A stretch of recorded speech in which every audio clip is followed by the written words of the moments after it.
Hey everyone, welcome to today's discussion. We're diving headfirst into the amazing history of the internet, something we all use every day, but how much we really know about its origins? It's like, did it just magically appear one day? Not at all. It's a story spanning decades, filled with Cold War anxieties, brilliant minds, and a whole lot of collaboration. Think of it like building a really, really complicated Lego castle, lots of different pieces coming together in unexpected ways. Hi Lego Castle, I like that. So let's start at the very beginning. What was the initial spark that led to the internet's creation? Was it all about cat videos? Not quite.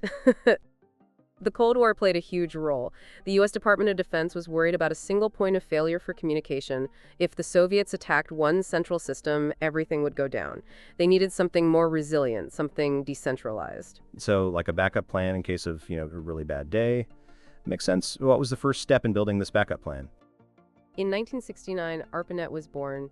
This was the Advanced Research Projects Agency Network, the ancestor of the Internet. It initially connected just 4 universities, and it was all about sharing research. Only 4 universities? That's it?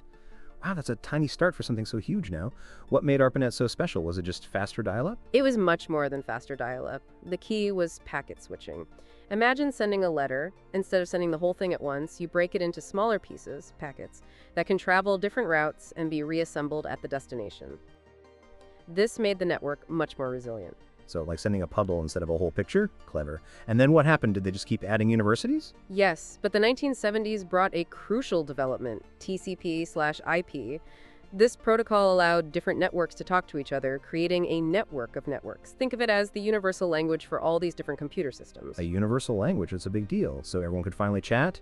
What was the next big step? The 1980s saw MFNet, a high-speed backbone network that connected universities across the U.S. This really expanded access, making the internet less of a government thing and more of a public resource. So it was starting to become something more than just for scientists? That's cool. What about the average person? When did they get involved?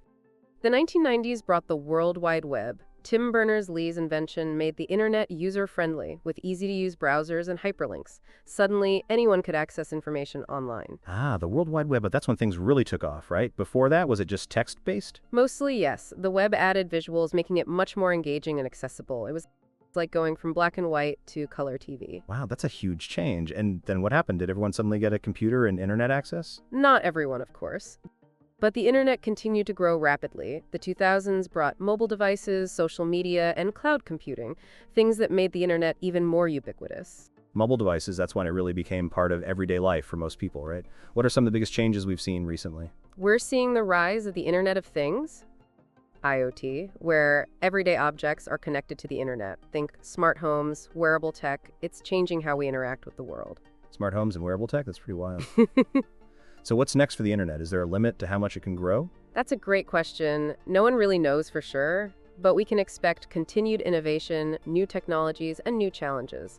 Things like cybersecurity and the ethical implications of AI will be important to consider. Cybersecurity and AI ethics, those are definitely important things to think about. So to sum it all up, the internet's journey has been quite a ride. Absolutely. From Cold War anxieties to a global phenomenon, it's a story of innovation, collaboration, and the ongoing reshaping of human interaction. It's amazing to think about how far it's come. Thanks for sharing this fascinating history with us.